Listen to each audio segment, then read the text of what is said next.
Subscribe करें और bell दबाएं ताकि कोई खबर रह न जाए।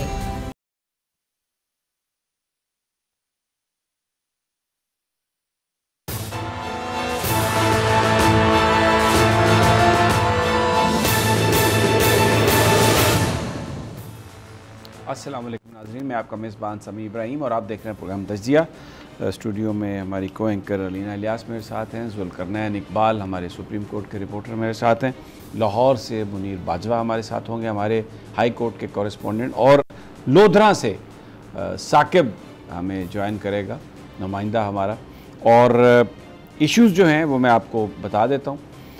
एक तो बहावलपुर यूनिवर्सिटी में जो कुछ हो रहा है उसकी ताज़ा तरीन लेंगे, फिर उसके बाद जो वो जज साहब की अहलिया मुबैना तौर पर उन्होंने तशद्दुद किया एक बच्ची पर, उसके हवाले से जानेंगे कि क्या रिपोर्ट है। पुलिस ने 2 नंबरी दिखाई है, बज़ाहिर तो जराइम कुछ और हैं और जो दफ़ात लगाई हैं वो कुछ और लगाई हैं। मुनीर बाजवा साहब हैं वहाँ पर, ये मेरे हाथ में डिसीजन है जज साहब का, जज सेंट्रल बख्त साहब जो हैं, चौधरी परवेज़ इलाही को आज अदालत के अहकामात के बावजूद उन्हें पेश नहीं किया गया। तो ये वैसा ही उन्होंने फ़ैसला लिखा है जैसा फ़र्क फरीद बलोच ने फ़ैसला लिखा था। तो आवाज़ें इस सिस्टम को जो लोग रोंद रहे हैं और मजाक बना के रख दिया है, तो आवाज़ें आ रही हैं और जज ने जुर्माने भी किए हैं और 5 अगस्त को ज़ाती हैसियत में तलब भी किया है। हो सकता है केस उनसे ले लिया जाए, 5 को कोई और जज इसकी समाअत करे, लेकिन बख्त नसर शायद उनका नाम है, मुनीर बाजवा साहब से पूछ लेंगे। उन्होंने जो फ़ैसला लिखा मेरे हाथ में, जो मैं पढ़ूंगा आगे जाके, उसने इस सिस्टम में जो कुछ हो रहा है उसको जिस तरह बेनकाब किया है और जो जुल्म व सितम इस वक्त पाकिस्तान की जेलों में उन लोगों पर हो रहा है जिनको उनकी सियासी एफिलिएशन की वजह से इस हुकूमत ने पकड़ के अंदर किया, वो इस फैसले में उनकी बेबसी और जो जज साहबान की बेबसी है ये उसका रिफ्लेक्टिव है। बड़ा ज़बरदस्त ये फ़ैसला है।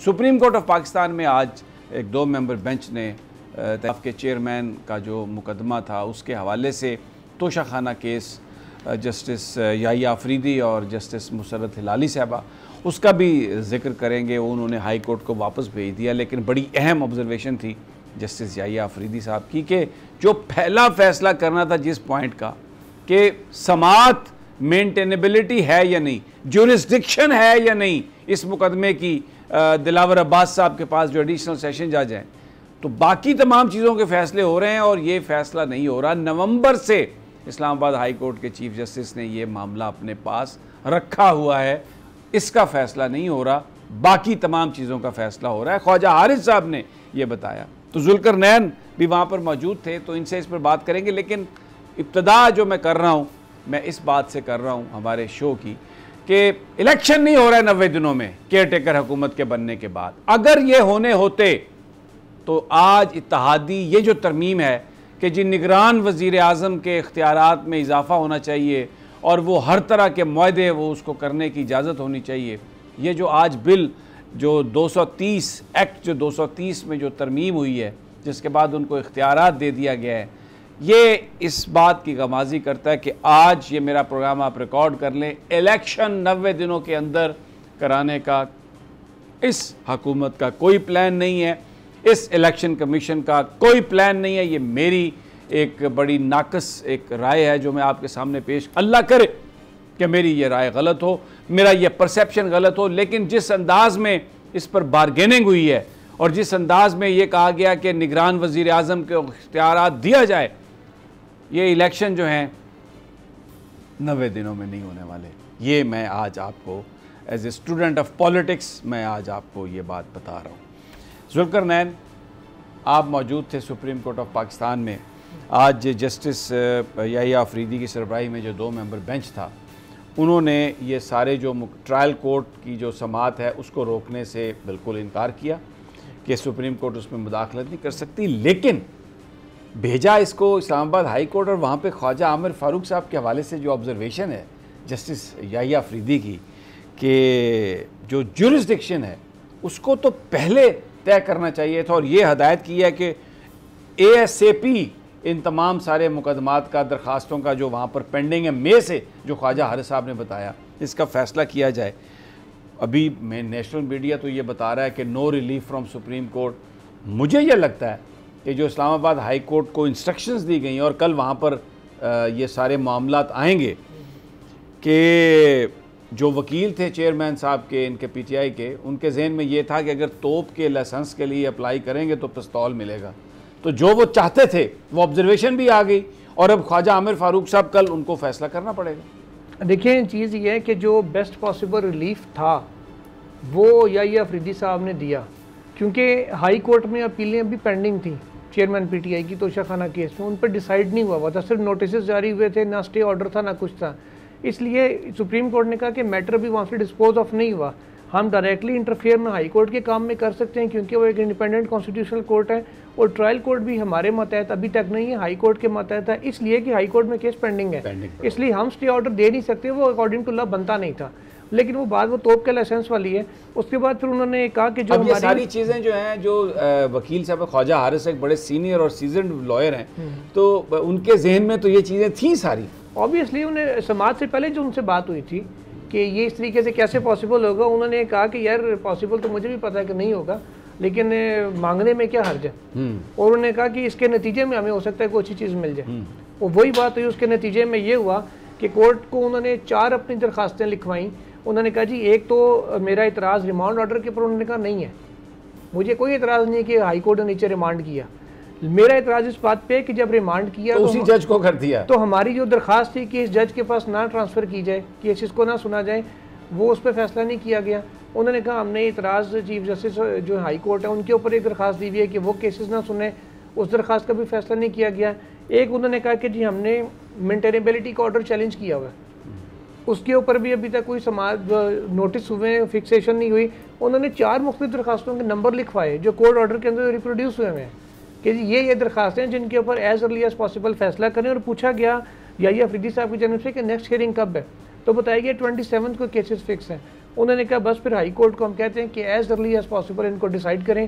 फिर उन्होंने कहा कि साथ ही जो आप स्टे रोकने की बात करें, क्योंकि हम 342 का बयान मुलजिम का बयान है, उसके बाद सिर्फ आर्गूमेंट्स होने और फैसला हो जाना है। इसके लिए उन्होंने कहा कि ये मुनासिब होगा कि आप उस अदालत को ही ये दरख्वास्त दें हाई कोर्ट को कि वो मामले को स्टे करे, कि डायरेक्टली वो इंटरफेयर कर सकती है, हम लोग नहीं कर सकते। जो आइन और कानून के दायरे में रह के बेस्ट पॉसिबल हियरिंग थी वो आज हुई है, जिसके ऊपर ना इलेक्शन कमीशन के वकला ने इतराज़ किया, उनको भी कोई इतराज़ नहीं था, ना ही चेयरमैन पीटीआई के वकला ने इतराज़ की, क्योंकि जो कानून में हो सकता था वो बेस्ट पॉसिबल उन्होंने किया। इस पे इसी वजह से किसी फ्री का कोई इतराज़ नहीं है। अलबत्ता सोशल मीडिया पे कुछ दानशोर, मैं कहूँगा दानिश्वर तो नहीं, दानशोर या अफरीदी साहब को काफ़ी और मुसरत अली साहिबा को तनकीद का निशाना बना रहे हैं, जो कुछ अर्सा पहले तक उनके गुण गाते थे। उनके लिए ये कहेंगे क्रॉस करें या बर्दाश्त करें, कानून के मुताबिक फैसला वो भी आपसे बर्दाश्त नहीं होता, तो क्या कर सकते हैं, क्या कर सकते हैं। अच्छा, अब वहाँ पर कुछ अदालत के बाहर शोर शराबा भी था, पुलिस लोगों को रोक रही थी, दरवाज़ा बंद करके सहाफ़ियों को भी रोका जा रहा था। ये सुप्रीम कोर्ट में भी और फिर याह्या अफरीदी साहब को ये कहना पड़ा पीटीआई चेयरमैन को कि आप वहाँ पर जो है वो अमन अमान जो है वो कायम करवाएं, शोर ख़त्म करें। सवाल मेरा आपसे ये है कि सुप्रीम कोर्ट के अंदर जो एडमिनिस्ट्रेशन है वो तो पीटीआई के पास नहीं है, तो उसको भी ख़त्म कराने के लिए चेयरमैन पीटीआई नहीं। वो हुआ ये था कि खान साहब क्योंकि आके बैठे हुए थे, उस वक्त बहुत ज़्यादा शोर बाहर हो रहा था। कोर्ट ने जब 9:30 टेकअप किया और कहा कि जी क्योंकि दूसरी साइड का नोटिस नहीं है, तो वो आज कंक्लूड करने के मूड में थे। उन्हें पता था कि जब भी चेयरमैन पीटीआई आते हैं तो अदालत में वो ज़रा हुलड़ बुलड़ मचती है, ज़ाहिर इतने वकला साथ होते हैं, सारे मीडिया का फोकस होता है, ऑल दो कि हम उस अंदाज में ख़बर को नहीं चला सकते, लेकिन सारे आते हैं कवर करने के लिए, बहुत से लोग सोशल मीडिया के भी आ जाते हैं, इसलिए वो थोड़ा सा फ़िल्टर आउट करना मुश्किल हो जाता है पुलिस के लिए भी, और कोर्ट रूम भी ज़ाहिर है छोटा है। इसलिए उन्होंने कहा कि यार आज इस केस को निपटाते हैं। बेंच का ये अपने माइंड बना के आए हुए थे कि आज दोनों को सुन के निपटाएंगे। इलेक्शन कमीशन का नोटिस किया, कहा 10:30 बजे तक आ जाए। इस दौरान चेयरमैन पीटीआई बैठे रहे फ्रंट रो में जहाँ बैठे थे, तो फिर जस्टिस याह्या अफरीदी ने उन्हें कहा कि आप जा सकते हैं, 10:30 अब दोबारा आइएगा, क्योंकि जब तक वो रहते कोर्ट में रश रहता और डिस्टर्बेंस रहनी थी। ज़ाहिर है सारे वकीलों की कोशिश होती है करीब आ जाएँ, किसी की होती है तस्वीर बना लें, आलों के अंदर मोबाइल अलाउ नहीं है, लेकिन फिर भी डंडी लग जाती होती है, वो खासकर वकला की जानिब से, क्योंकि उन्हें तो बॉडी सर्च नहीं कर सकते, हम गरीबों को तो पुलिस वाले भी रोक लेते हैं। चेयरमैन पीटीआई बाहर आके सेक्रेटरी साहब के कमरे में बैठ गए। उसके बाद जब 10:30 हुए, चेयरमैन पीटीआई आ रहे थे, इतना ज़्यादा रश था अदालत के अंदर ऑलरेडी, और शोर इतना हो गया, अंदर बेंच चल रहा था, रूटीन के केसेस की समाअत हो रही थी कि कोर्ट रूम का दरवाज़ा बंद करना पड़ गया। अब चेयरमैन पीटीआई जो पटिशनर हैं वो अदालत के बाहर हैं और शोर डला हुआ, उनकी गार्ड्स कर रहे हैं कि यार भाई रश बहुत है, शोर कर रहे हैं कि दरवाज़ा खुले और ये अंदर जा सकें ताकि सिक्योर प्रेमिसेस में हो। और इधर से अंदर पुलिस वालों ने दरवाज़ा बंद कर लिया कि शोर बहुत ज़्यादा आ रहा है, अंदर कोर्ट की जो है ना प्रोसीडिंग डिस्टर्ब हो रही है। फिर ख्वाजा हारिस साहब को भेजा याहिया अफरीदी साहब ने, कहा ख्वाजा साहब आप जाके इस मामले को डील करें। फिर ख्वाजा हारिस साहब जो सीनियर तरीन वकला में से कि वो खुद आए, उन्होंने आके दरवाज़ा पुलिस वालों से खुलवाया और चेयरमैन पीटीआई को अंदर किया, साथ जो उनके लॉयर टीम के लोग थे उनको अंदर बुलाया। उसके बाद दरवाज़ा फिर बंद हो गया। ये पुलिस का ये काम है। जो ही चेयरमैन पीटीआई लास्ट टाइम भी आए थे बेल के केस में, वो आते हैं दरवाज़ा बंद होता है, जो अंदर है वो अंदर, जो बाहर है वो बाहर। फिर जब तक समाअत ख़त्म नहीं होती खुलता नहीं है। उसमें ये ज़रा इशू आज भी बना था। फिर हमारे साथी जो हैं तैयब बलोच, जावेद सुमरो और अदील सरफराज, रूटीन के जो रिपोर्टर हैं जिन्होंने सारा दिन सुप्रीम कोर्ट करनी होती है, उनको फिर वो बाहर जो खान साहब की सिक्योरिटी एक चेन बना के खड़ी हो गई थी। फिर जो डीएसपी सुप्रीम कोर्ट है वो वहाँ मौजूद थे, एसपी सुप्रीम कोर्ट है, उन्होंने इंटरवीन किया और जर्नलिस्ट अंदर आए। ये जो शोर शराबा हुआ था इसकी वजह से जजेस काफ़ी डिस्टर्ब हुए। तो उन्होंने शुरू में कह दिया था कि अगर ये इन चीज़ों को आपने कोर्ट के डेकोरम का ख्याल ना रखा हम आपका केस नहीं। अच्छा, कल अब 27 ख्वाजा फारूक साहब के पास हैं एप्लीकेशन, और आज बड़े दबे अल्फाज में ख्वाजा हारिस साहब ने, मैं जो चीज़ें मैंने पढ़ी हैं मैं वहाँ पर मौजूद तो नहीं था, लेकिन बड़े उन्होंने प्रोफेशनल अंदाज में ये बताया अफरीदी साहब को कि जनाब ख्वाजा साहब जो हैं इस्लामाबाद हाई कोर्ट के चीफ जस्टिस, उन्होंने हमारी जो दरख्वास्तें हैं वो दबा के रखी हुई हैं, उन पर कोई फ़ैसला नहीं कर रहे और उसका हमें नुकसान हो रहा है। तो इस पर जो याहिया साहब के, जो जस्टिस याहिया अफरीदी साहब के जो तासुरात थे, जो मैंने लोग जो वहाँ पर मौजूद थे उनसे मेरी बात हुई कि उन्होंने कहा, रिमार्क्स अपने दिए कि यार ये तो सबसे पहले ज्यूरिसडिक्शन का मामला, तो कल आपको लगता है अब ख्वाजा साहब करेंगे इसका फैसला? देखिए, अगर कल फैसला नहीं भी होता, अगर इन केस 2-3 घंटे हियरिंग चलती है इस पे के मेंटेनेबल है या नहीं, ख्वाजा साहब भी ज़ाहिर है अपने तवील आर्गूमेंट्स करेंगे, वो 1-2 मिनट में तो उनकी बात भी मुकम्मल नहीं होती, घंटा 1.5 घंटा वो लेंगे, 1-1.5 घंटा आप अमजद परवेज़ साहब का ले लें, इलेक्शन कमीशन के वकील का। मुमकिन है कि अदालत एडिशनल अटॉर्नी जनरल का भी इसमें मौक़िफ़ सुन ले कि स्टेट का क्या मौक़िफ़ है कि है या नहीं। अगर उनका नहीं भी सुनते तो खाली इन 2 का फिर आगे जवाबुल जवाब ख्वाजा साहब का आ जाएगा, तो 3 से 4 घंटे मिनिमम लग जाने इस केस में। अगर इन केस कोर्ट के पास दीगर केसेस भी हैं तोशा खाना से रिलेटेड, वो भी उन्होंने सुनने हैं, इसको अगले दिन पे डालते हैं तो फिर उनको वो स्टे देना पड़ेगा क्योंकि वो नीचे मामला है। अच्छा, स्टे भी 2 किस्म का हो सकता है। एक तो ये होगा कि सिरे से कार्रवाई रोक दी जाए, नीचे कोई कार्रवाई नहीं होगी। दूसरा ये हो सकता है कि वो कहेंगे ठीक है, जो प्रोसीजर चल रहा है 342 का स्टेटमेंट है वो आप रिकॉर्ड करा दें बयान। अच्छा। उसके बाद हम ट्रायल कोर्ट को ये कहते हैं कि आप फैसला कोई नहीं करेंगे, no adverse order shall be passed. उसमें एक कार्रवाई मुकम्मल करके वो रख देंगे कि जब तक मेंटेनेबिलिटी तो फैसला करते हैं बजाय कार्रवाइयां रख के, ताकि अगर जैसा आपने यही कहा था कि नोटिस जारी कर देते हैं, उसके नतीजा ये हो रहा है कि day to day trial almost conclude होने जा रहा है। ठीक है, यही उन्होंने शिकायत की थी, इस पर याहिया अफरीदी साहब ने कहा था। बाकी सारी बातें अपनी जगह कि मेंटेनेबिलिटी सबसे की क्वेश्चन है, सबसे मेन पिटीशन ये है, तो इसको तो सबसे पहले डिसाइड हो जाना चाहिए था। फिर उन्होंने कहा बाकी के साथ इसको भी मेन को देखें और ताकि ये चीज़ें वेरी इंटरेस्टिंग। आज कुछ लोग बातें कर रहे थे सोशल मीडिया पर कि जनाब बस आज ये हो जाएगा वो हो जाएगा, लेकिन वो मुझे लगता है कि अदालत ज़ाहिर कानून के मुताबिक चलती है, ख्वाहिशात पर तो नहीं चलती। लेकिन आज जस्टिस याहिया अफरीदी का जो कंडक्ट था दैट वाज सुपर्ब। उन्होंने बिल्कुल किसी बायस के बगैर उन्होंने किया और जो चीज़ बन सकती थी वही उन्होंने। वही मैंने जैसे पहले कहा कि वो उन्होंने आइन और कानून के दायरे में रहते हुए जो बेस्ट पॉसिबल हियरिंग थी जिस अंदाज में कंडक्ट की, उसके ऊपर ना इलेक्शन कमीशन के वकील ने इतराज़ किया, किसी ने भी ना ही वो उन्होंने किया, अलबत्ता वो जो जुमा जंज नाल होने ने उन्होंने तो इतराज़ करना ही था। ठीक हो गया। अच्छा, घूमते हिलते क्यों। ज़बरदस्त। अब हम अगले केस, अगली स्टोरी की तरफ चलते हैं। Alina, you want to add something to that? नहीं समीर साहब, मैं तो बेसिकली आपको रिव्यू लेना चाह रही थी बिकॉज आप इस सारे केस को खुद भी देख रहे हैं, आपका इस पे क्या एनालिसिस है? मेरा तो ये एनालिसिस है कि ये ही देखें, सुप्रीम कोर्ट ट्रायल को नहीं रोक सकती, लेकिन सुप्रीम कोर्ट ने जो हाई कोर्ट को ये जो डायरेक्शन दी है कि आप ASAP फैसला करें, और जो जजेस की ऑब्जर्वेशन होती है वो बड़ी इंपॉर्टेंट है, जजेस उसको बड़ा गौर से देखते और सुनते हैं। तो मुझे लगता है कि हाई कोर्ट के अब ख्वाजा आमिर फारूक साहब के पास कल चॉइसेस यही होंगी कि वो इसका फैसला कर दें, क्योंकि ये बात हाईलाइट हो चुकी। मई, अब देखें जुलाई आ गया, एंड ऑलमोस्ट जुलाई का, और ये उसकी ज्यूरिसडिक्शन के हवाले से ही कोई फैसला नहीं किया। तो जज साहब will be mindful of that. मैं कोई ज़्यादा बात करके तौहीन अदालत में नहीं जाना चाहता, हम भी नहीं लेकिन मुझे लगता है कि अब ख्वाजा साहब इस हवाले से कल फैसला करेंगे। अब जनाब हम चलते हैं लाहौर। मुनीर बाजवा हमारे साथ हैं और चौधरी परवेज़ इलाही का केस, उसमें फ़ैसला आ गया, मेरे हाथ में है फ़ैसला। और ये जो बड़ा एक ज़बरदस्त, मुनीर जज साहब खासे खफा थे, क्या कहेंगे आप?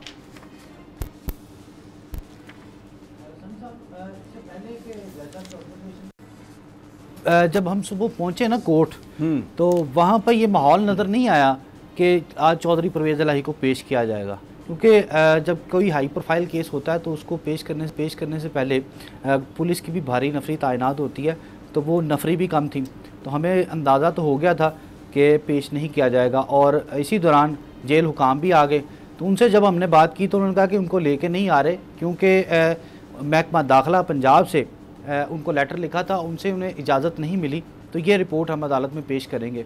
तो जब अदालत के रूबरू ये केस की समाअत शुरू हुई तो DIG अली नासर रिजवी जो हैं वो पेश हुए और उन्होंने कहा कि हमारी टीमें जो हैं वो अडयाला जेल के बाहर खड़ी हैं, लेकिन जेल हुकाम इनकी हिरासत नहीं दे रहे चौधरी परवेज़ इलाही साहब की। तो फाजिल जज ने कहा कि ये आपका काम था, आपने लेके आना था, और IG साहब की तरह उनको बुलाया था। तो अली नासर रिजवी साहब ने कहा कि मुझे बुलाया था, IG साहब को तो नहीं बुलाया था। खैर उसके बाद उन्होंने, अली नासर रिजवी साहब ने यह कहा कि जेल हुकाम कोई रिपोर्ट लेके आए हैं तो उसको देख लें ज़रा। तो फाजिल जज ने कहा कि उनकी रिपोर्ट मैंने पढ़ ली हुई है, उस रिपोर्ट को मैं नहीं मानता, आप मुल्ज़म को यहाँ पर पेश करें, 3 बजे तक पेश करें, अगर पेश नहीं करेंगे तो मैं कोई ऑर्डर कर दूँगा। तो फाजिल जज के रूबरू जो DIG थे अली नासर रिजवी, उन्होंने बड़ी कोशिश की इस बात की कि किसी तरह ये प्रोसीडिंग जो है वो एडजर्न हो जाए और बगैर किसी कार्रवाई के, लेकिन ऐसा मुमकिन नहीं हुआ और 3 बजे तक फाजिल जज बख्त फ़खर बहजाद ने परवेज़ इलाही की पेशी का इंतज़ार किया और उसके बाद ये फ़ैसला दिया। और उसमें फाजिल जज ने ये कहा कि सेक्रेटरी होम, IG पंजाब और IG जेल खाना जात, इनकी तो तनख्वाहें जो है ना फौरी तौर पर बंद कर दी जाएँ।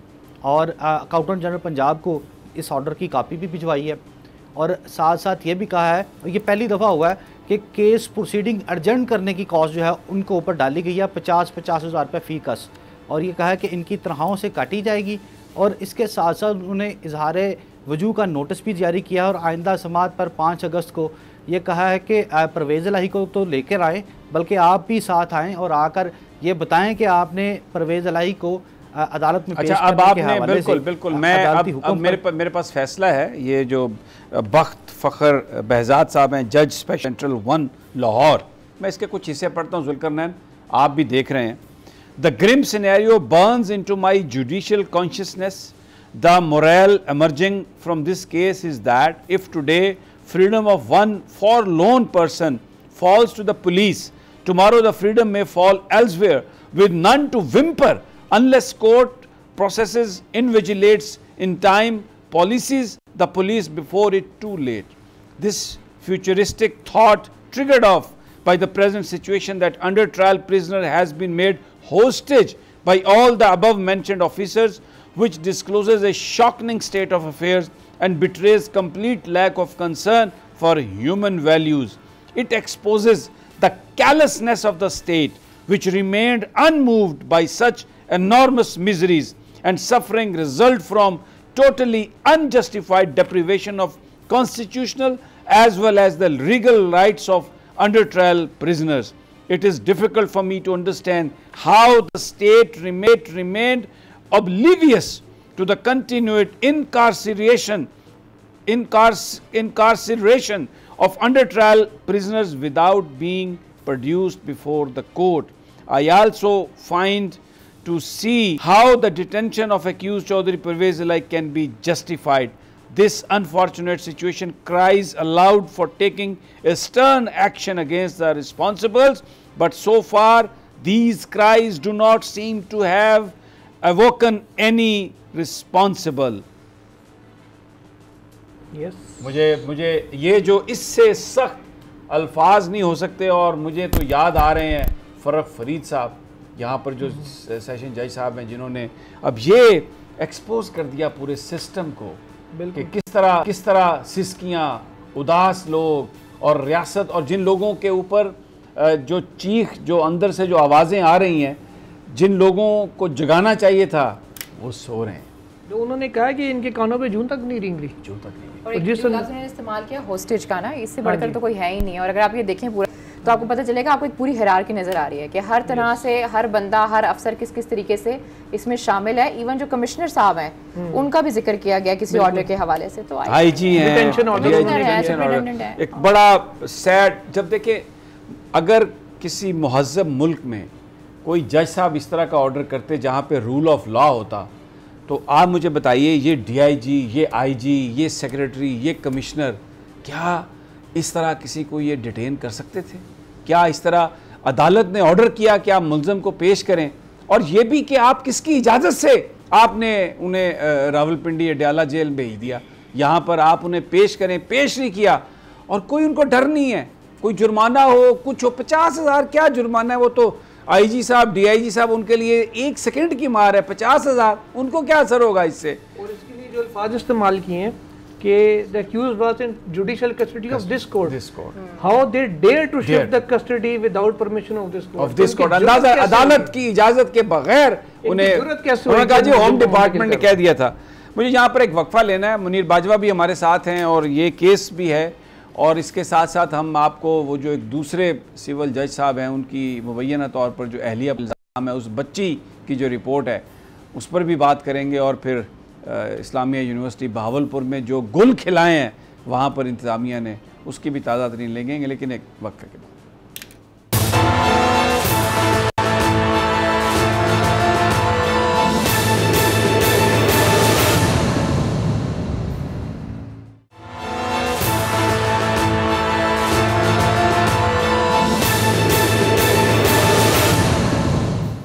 वेलकम बैक नाजरीन, मुनीर बाजवा हमारे साथ हैं। मुनीर, जब ये जज साहब ने फ़ैसला सुनाया, जुर्माना वगैरह किया, तो कोई परेशानी तो नहीं होगी? अफसरों के चेहरों पर मुस्कुरा रहे होंगे कि चलें हमने तो वफादारी निभाई है अपनी पंजाब हुकूमत के साथ। नबी साहब, हकीकत ये है कि जब अदालत ने 3 बजे का वक्त दिया तो ये अफसरान तो चले गए थे, और उनके जो छोटे छोटे नायब कासिदीन थे वो मौजूद थे, और अदालत का फ़ैसला सुनने के बाद उनको इतला कर दी गई, और इस फ़ैसले पे उन्होंने ये बड़ी कोशिश की अदालत को इस बात पर मुतमईन करने की, बल्कि एक बड़ी मज़ाक़ खेज़ बात भी हुई कि वो काली ऐनक लगाकर पेश हुए थे डीआईजी अली नासर रिजवी साहब, और इस बात को फाजल जज का जो बरहमी का इज़हार था उसको कम करने के लिए कहा कि सर मैं माजरत चाहता हूँ कि मैं काली ऐनक लगाकर पेश हुआ हूँ क्योंकि मेरी आंखों का मसला है। तो फाजल जज ने इस बात पे तवज्जो नहीं दी, उन्होंने कहा पहले आप परवेज़ इलाही को लेके आएँ, किसकी इजाज़त से आप उन्हें दूसरे शहर में लेकर गए? अगर आपने किसी मुल्ज़िम को शिफ्ट करना हो तो रातों रात शिफ्ट कर लेते हैं। तो यहाँ पे मुझे तहरीरी तौर पर वजाहत दें कि कौन मुलव्वस है, किसने परवेज़ इलाही को दूसरे शहर में मुंतकिल किया, अदालत की इजाज़त, किसकी इजाज़त ली गई? अदालत से तो कहीं नहीं, किसी ने पूछा नहीं है। तो अच्छा ये बताइए कि अब इस बात के, लेकिन एक मुनीर एक सेकंड, आपकी बात काट रहा हूँ, माफ़ी चाहता हूँ, ये बताइए कि इस बात के कितने चांसेस हैं कि 5 अगस्त को यही जज साहब इस केस की समाअत करेंगे? क्योंकि माजी में तो हमने देखा है फाइलें कहीं और चली जाती हैं केसेस की। बिल्कुल समी साहब, इसमें खदशात बहरहाल मौजूद हैं, लेकिन इसमें पहले जो वज़ीर आज़म शहबाज शरीफ हैं इन्हीं के केस का फ़ैसला भी किया गया है, तो उसमें वो बरी हुए हैं, और अभी तक तो इनको ट्रांसफ़र नहीं किया गया, और ये ऐसी तरह होते हुए कोई टाइम नहीं लगता, खदशात मौजूद रहते हैं। लेकिन ये फाजिल जज जो हैं ये फ़ैसला जो है आइन और कानून के मुताबिक करते हैं, जो कानून इजाज़त देता है उसके मुताबिक करते हैं। हमने इनकी सारी प्रोसीडिंग्स। अच्छा, ये एक सवाल मैं आपसे करना चाहूँगा बाजवा, कि जुर्माने की बजाय अगर वो उस वक्त कंटेम्प्ट ऑफ कोर्ट में अगर छोटी सी सज़ा सुना देते तो वो ज़्यादा इफेक्टिव ना होती इन ऑफिसर्स के लिए? जुर्माना क्या है, इसकी तो कोई हैसियत नहीं। समी साहब, कोर्ट ने चूँकि अभी शोकाज नोटिस जारी किया है, अभी उनको वजाहत देने का ये मौका दिया है, और इसके साथ साथ ये जुर्माना इस सेंस में है कि इनकी वजह से कोर्ट प्रोसीडिंग, कोर्ट का टाइम हर्ज हुआ है, कोर्ट में के एक प्रोसीडिंग पे ऊपर आने वाले जो अखराजात हैं वो ज़ाया हुए हैं। ठीक है, तो इस सेंस में अदालत ने इनको सजा सुनाई। ठीक है मुनीर, मैं समझ गया, लेकिन हमारे पास एक मिसाल मौजूद है, कश्मीर में विद इन मिनट्स जो है प्राइम मिनिस्टर उसको फारिग किया गया और वहाँ पर हुकूमत बनवा दी गई जो बेसिकली अब तमाम इत्तेहादियों की हुकूमत है। जुल्करनैन वो तो एक मिसाल है, रिकॉर्ड है मिनट्स में। तो यहाँ पर भी अगर वो पेश नहीं किया उन्होंने, जब जज साहब ने कहा कि 3 बजे तक आप पेश करें और वो नहीं आए, तो अगर जज साहब उन्हें तौहीन अदालत में सज़ा सुना देते, भले 1 मिनट की ट्रिल राइजिंग ही होती, तो फिर नौकरियाँ शौकरियाँ चली जाती और दूसरों को भी खबर हो जाती। समी साहब, कश्मीर का मसला ये है ना कि वहाँ पे जो जिन साहब ने सज़ा दी थी और उन्होंने ही आगे या उनके जो कुछ दोस्त थे उन्होंने ऊपर सुननी थी, तो वहाँ एक जैसी मामला था, ये सुनते या कोई और सुनते। यहाँ पे मामला आएगा अकॉर्डिंग टू लॉ, आप जो उनको शो कॉज देना है, शो कॉज के जवाब के बाद आप चार्ज फ्रेम करके सज़ा दे सकते हैं। यहाँ वो उस अंदाज में काम हो नहीं सकता क्योंकि ऊपर हाई कोर्ट बैठी है और सुप्रीम कोर्ट बैठी है, यहाँ पे अकॉर्डिंग टू लॉ चीज़ें चलती हैं। यहाँ पर वो वहाँ पे आपको पता आपका मतलब है कि आप ये कहते हैं कि निज़ाम ऐसा है कि जो भी तौहीन करे उसके लिए बहुत ज़्यादा आसानी है और बंदा फ़ौरन उन्हें सज़ा नहीं दे सकता, गरीब आदमी को तो पकड़ के सज़ा दे के उसी वक्त जेल में भेज देते हैं। कुल्फीपुर की गिरफ्तारी याद है ना कि किस तरीके से हुई थी? वो आया था अफसर, उसने कहा जी ऊपर से ऑर्डर हम तो लेके जाएंगे, जज साहब ने कहा, उसने कहा जी आप बुला लें मुझे। सर वो फैसल मस्जिद के बाद जो कुल्फी वाला है वो आज तक रिहा नहीं हो सका। अच्छा, अब आते हैं जनाब, एक और केस है बहावलपुर इस्लामिया यूनिवर्सिटी। वहाँ पर भी एक बड़ा ये शर्मनाक केस है और मेरा दिल नहीं चाहता था कि मैं ये इस पर मैं हम प्रोग्राम में लेके आएँ, इसलिए कि ये हमारी अपनी बच्चियाँ बहनें उनका मामला है और बड़ा शेक हुआ है कॉन्फिडेंस वालदैन का। पाकिस्तान में पहले ही ख़वातीन जो हैं वो बड़े मसाइल के शिकार हैं, लेकिन अगर हम इसका ज़िक्र न करें तो ये भी इनजस्टिस होगा, ये भी मैं समझता हूँ हम अपनी ज़िम्मेदारी नहीं निभा रहे होंगे। इसलिए कि ईवल को एक्सपोज़ करना इसलिए ज़रूरी है कि आप उसको पकड़ सकें। तो साकिब जो हैं हमारे नुमाइंदे लोधरा से हमारे साथ हैं और मैं देख रहा था कि वहाँ पर जो वाइस चांसलर साहब हैं, शायद उनका आज आखिरी दिन था या अगले चंद दिनों में ख़त्म होने वाला है उनका टेन्योर।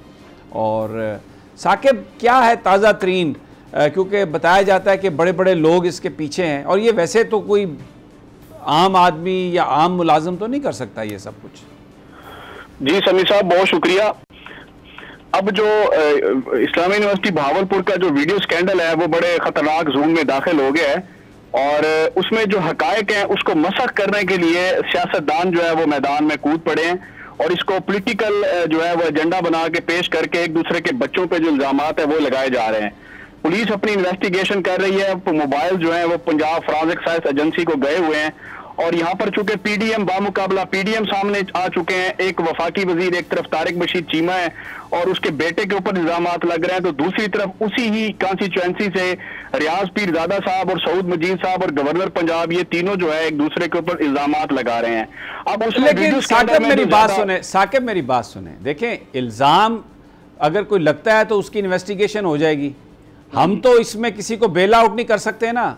आपको या मुझे कोई पता है कि तारिक बशीर चीमा का बेटा उसमें इन्वॉल्व है या नहीं? अगर नाम आया तो पुलिस इन्वेस्टिगेट करे, हम उसको मीडिया में बेल आउट करें, दूसरे को बेल आउट करें, ये हमारा काम नहीं है।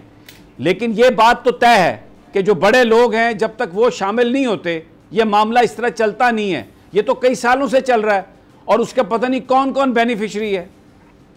समी साहब, जो वालदैन है बच्चियों के, उनका ये आज मुतालबा था। पिछले 3 दिन से हम ये स्टोरी मुकम्मल तौर पे कवर कर रहे हैं कि सुप्रीम कोर्ट ऑफ पाकिस्तान इसका सोमोटो नोटिस ले, जिसके मोबाइल है जो बड़ा बंदा इसमें शामिल है उसको इबरत का निशान बनाया जाए, उनके फराज़े करवाए जाए मोबाइल के और प्रॉपर इन्वेस्टिगेशन टीम हो जो गैर जानिबदार हो, हर तरह के जायज बात हो। ये जायज बात है साकिब और यही है। बाकी ये जिन सियासतदानों के आप हैं ये कोई दूध के धुले हुए नहीं है। पाकिस्तान में जो इस वक्त नाइंसाफ़ी और बेइंसाफ़ी का दौरा है उसमें ये बराबर के हिस्सेदार हैं। अगर आज पाकिस्तान में रूल ऑफ लॉ नहीं है, अगर आज पंजाब में इंतखाबात नहीं हुए, तो ये सारी नून लीगी क़यादत और ये सारी पीडीएम की क़यादत जिसका आप नाम ले रहे हैं, इनके हाथ इसमें रंगे हुए हैं। ये कोई सिर्फ एक बंदे ने कोई इलेक्शन थोड़ी रोका है, ये पूरा ग्रुप है जिसमें गवर्नर भी है, जिसमें वज़ीर आला भी हैं, जिसमें वज़ीर भी हैं, जिसमें ये सारे बड़े बड़े खानवादे हैं। इन्होंने ही तो रूल ऑफ लॉ को रोका हुआ है। तो अब अगर ये हम कहें कि ये इनकी लड़ाई है आपस की और ये सियासत शुरू हो गई है, तो हम ये नहीं करेंगे। सुप्रीम कोर्ट के जो जज साहब हैं वो बिल्कुल इसकी इन्वेस्टिगेशन करें, क्योंकि इस पुलिस पर तो कोई एतमाद नहीं हो सकता। ये तो इन्हीं के घर की बांधी है ये पुलिस, और जिस तरह परवेज़ इलाही का भी हमने केस डिस्कस किया है, तो कहाँ से ये इंसाफ देंगे? जुल्करनैन, व्हाट डू यू से? सर बात यह है कि जो सुप्रीम कोर्ट से मुतालबा किया जा रहा है कि वो इंक्वायरी करे, इन्वेस्टिगेशन करे, तो यहाँ से तो ना ही समझे, इधर से तो होनी नहीं है। रही बात पुलिस की, तो आपको पता है तारिक बशीर चीमा साहब के इश्यूज़ पीटीआई की गवर्नमेंट में भी यही थे कि भावलपुर में एक एसी डीसी मेरी मर्जी का लगा, मेरी मर्जी का हमेशा वो यही कहता है। अब जब ट्रांसफ़र भावलपुर में होना है, भावलपुर का वाक़या है, वहाँ केस होना है, तो उन्होंने अपनी मर्जी के बंदे लगाए हुए हैं। वो हो सकता है अगर जिस तरह बता रहे हैं कि उनके बच्चे का जिक्र है, वहाँ पे भी कुछ आइस के मामले पे वो अपना बच्चा बचा के दूसरे मुखालिफ का अंदर करा दें कि ये तो एक इलेक्शन में फंसे ना जाके, मेरे पास बोलने के लिए कुछ तो मटेरियल हो। अगर दूसरे का दाव ज़्यादा लग गया, वो इनका बच्चा फंसा देगा, फिर ये फंस जाएंगे। इन सारे हादसों की लड़ाई में वो लड़कियां बेचारी मारी जाएंगी, वो वालिदैन मारे जाएंगे जिनकी बच्चियों के साथ ये सारा कुछ हो चुका है। और ये इसमें तो कोई साकिब, जो इस वक्त वहाँ पर इंतजामिया है, वो तो तारिक साहब का इशू ये था जिसकी वजह से उन्होंने ये चौधरी ख़ानदान में सारा लड़ाई करवाई और अलहदा किया कि जी वहाँ पर भावलपुर में तो मेरी मर्जी का ही डीपीओ और मेरी मर्जी के ही अफसर लगने चाहिए। समी साहब, यहाँ पर जो रीजनल पुलिस ऑफिसर है वो कहते हैं कि ये जो स्कैंडल है, चूंकि उनको तारिक बशीर चीमा साहब ने अपॉइंट करवाया हुआ, वो कहते हैं कि ये तो कोई स्कैंडल ही नहीं है, ये चलने दे, ये हमारा काम ही नहीं है, हमसे रिलेटेड ही नहीं है। तो वो जैसे जाहिर है वो उनकी, आपको पता है माजी करीम में मजबूरी रही है चीमा साहब की, इंतजामिया के बगैर वो नहीं चल सकते। तो ये पॉलिटिकल सिस्टम है, सारे पॉलिटिकल ऑफिसर यहाँ पर तैनात है, कमिश्नर भी, डिप्टी कमिश्नर भी, आरपीओ भी। बहरहाल बड़ी अफसोसनाक सूरत हाल है। और ये बताइए कि तो बहुत शेक हो गया होगा, अब खैर छुट्टियां हैं यूनिवर्सिटी में, तो वहाँ पर जो स्टूडेंट्स हैं वो चली गई होंगी, घर हैं, क्या सूरत हाल है? अगले एडमिशन्स पर भी इसका असर पड़ेगा? लेकिन समी साहब यहाँ पर एक चीज ऐड कीजिएगा, मैं आपकी बात का जवाब देता हूँ। आप हम सब बेटियों वाले हैं। डीपीओ भावलपुर ने स्टैंड जरूर लिया है, वो सदात घराने से है, उसकी 4 बेटियां हैं। उसने कहा है कि अगर वो ये पर्चे ना देता, मुकदमा दर्ज ना करता, तो इन लोगों ने कभी जो है वो डिस्क्लोज नहीं होना था। उसने स्टैंड लिया।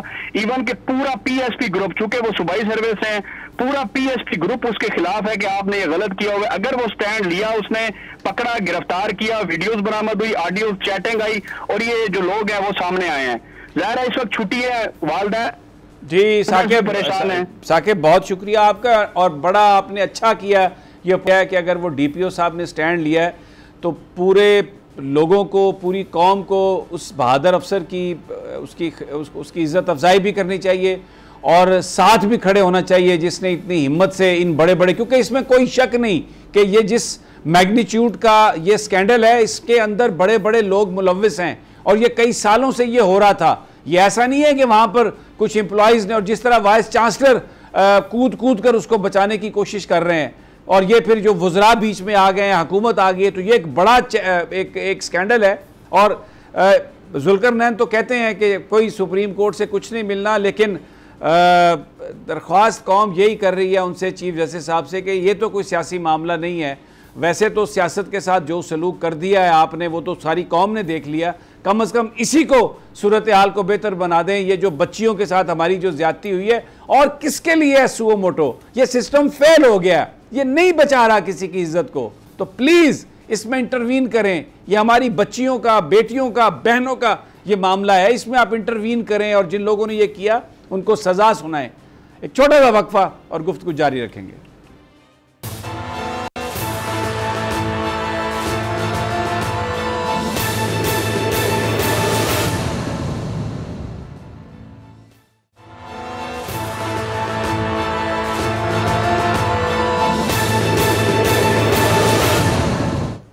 वेलकम बैक नाजरीन। दो हमारे पास अब स्टोरीज़ हैं। एक तो वो जो मुबैना तौर पर तशद्दुद हुआ एक बच्ची पर जो जज साहब की अहलिया ने किया, उसके बारे में ये इतलात हैं कि जो दफ़ात इस्लामाबाद पुलिस ने लगाई हैं FIR में, वो बिल्कुल वो काबिल ज़मानत है और कोई उसमें वो जो संगीनी उसके साथ जो बच्ची के साथ जुल्म हुआ है वो उसमें नज़र नहीं आ रहा। तो इस्लामाबाद पुलिस माशाल्लाह अपना जो मेयार है हुकूमत के लिए उस पर पूरा उतरी है, बिल्कुल ज़बरदस्त। और दूसरा उसमें जो सर्विसेज जनरल हॉस्पिटल है गालबन, वहाँ पर जो उसकी तबीयत जो बारे में जो है कि कोई जिस्म का हिस्सा नहीं है जो मुतासर न हुआ, वो खून की सप्लाई भी उस तरह से नहीं हो रही जिस तरह होनी चाहिए, और बड़ी उसकी नाजुक सूरत हाल है, ट्रामा है पूरा। लेकिन यहाँ पर जो दफ़ात लगाई गई हैं वो सिर्फ वो हैं कि ये जुर्म जो हैं सारे ये काबिल ज़मानत है। और फिर ये भी पता चला है कि जो जज साहब की फैमिली है, उनके जो बुज़ुर्ग हैं, वो उस बच्ची की वालदा से बातचीत कर रहे हैं, पैसे ऑफ़र कर रहे हैं। यहाँ पर ये एक ऐसी चीज़ है कि आते हैं, पैसे से मुंह बंद कराने की कोशिश करते हैं। अब लड़की के बाजू फ्रैक्चर हैं, आंखें उसकी मुतासर हैं और जिगर भी उसका शदीद मुतासर है। होती तो क्या इस तरह की ऑफरें कराते हैं? कभी भी ना कराते। ऐसी ऑफर कराते हुए बुजुर्गों को भी सोचना चाहिए कि उन्होंने किस तरह की तरबियत और किस तरह के हालात हुए हैं। बड़ा अफसोसनाक ये सूरत हाल है और क्या इंसाफ मिलेगा बस पैसे दे के। यहाँ पर तो हमने ये देखा, ये जो दोनों बड़ी जमातें हैं इस वक्त PDM का हिस्सा हैं, तो वो आया था लाहौर में चीता एक अमेरिका से, और उसने वो 2-3 बंदों को गोलियां मारी, रेमंड डेविस ने। तो इन दोनों ने मिलके भगा दिया।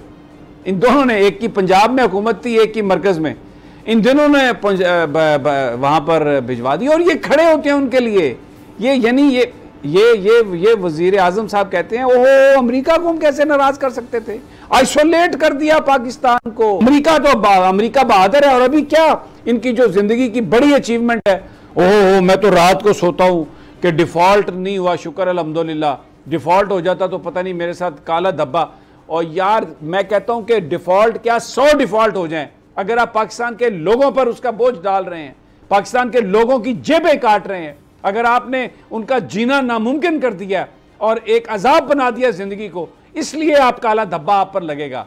आप IMF का और अमेरिका का मत सोचें, पाकिस्तान के लोगों का सोचें जो आपने किया। इन बच्चियों का आप चले गए कभी उधर, जाए ना इस बच्ची के घर, पूछें जाके क्या सूरत हाल है वहां पे उसके पेरेंट्स की, और पूछें इनसे। आप ये गलत बात करें, ये लोग क्या पूछेंगे जो खवातीन के बारे में ऐसे अल्फाज इस्तेमाल करते हैं कि तितलियां हैं, इनके नाजुक पाँव हैं, फिर किसी को खंडरात कहते हैं, किसी को ट्रैक्टर ट्रॉली कहते हैं। आप इनसे क्या एक्सपेक्ट करते हैं? मेरा तो नहीं ख्याल कि इनसे कोई उम्मीद दिखाई जा सकती है। इस्लामाबाद में ये दूसरा वाक़या है कमसिन बच्ची पे, घरेलू मुलाजमा पे तशद्दुद का, और बदकिस्मती से दोनों ही जुडिशल अफसरान यानी जजिस के घरों में हुआ।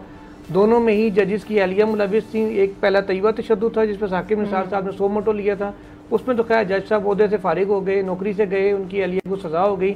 इसमें अब 100 मोटो लेने वाला कोई नहीं, पता नहीं यहाँ क्या बनता। एक बड़ी अजीब सूरत हाल है और बहरहाल अफसोसनाक है। सलमान मौज़म हमारे साथ हैं आप?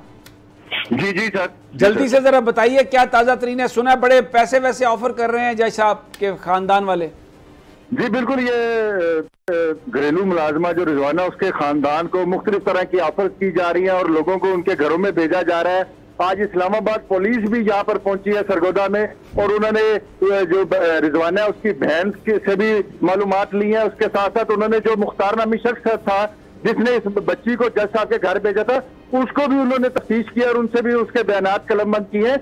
मैं आपको यहाँ पर एक अफसोसनाक अमर बताऊं कि हुक्मरान जमात हो, अपोजिशन जमात हो, कोई भी सियासी रहनुमा हो, अभी तक कोई भी सियासी रहनुमा उनके बच्ची के घर तक नहीं जा सका।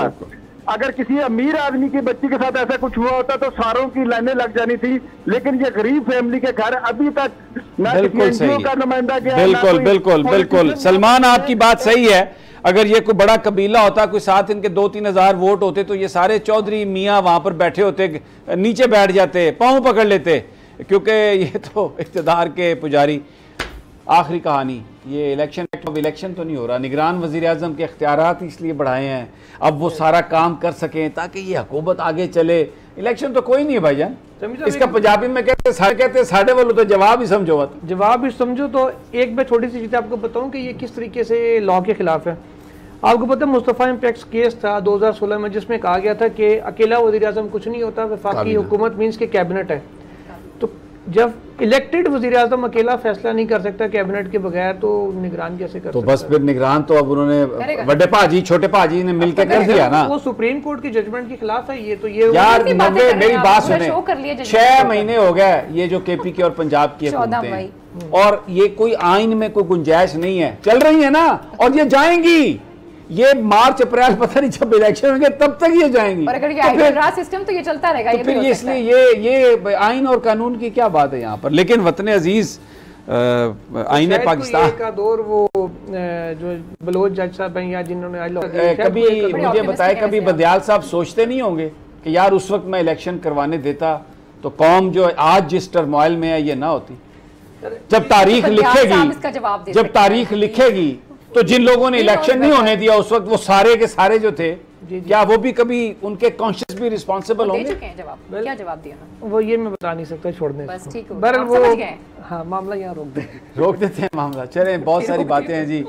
जुल्करनैन इकबाल जो हैं वो सुप्रीम कोर्ट को बहुत अच्छी तरीके से जानते हैं। वो कहते हैं जी हम भी नहीं बता सकते, हमारी क्या मजाल है, हम तो वैसे ही वो क्या कहते हैं अहले सफ़ा मरदूद हरम, हम तो कुछ भी नहीं बता सकते। तो इजाज़त दीजिए, इंशाअल्लाह कल फिर मुलाकात होगी तजिया में। अल्लाह ने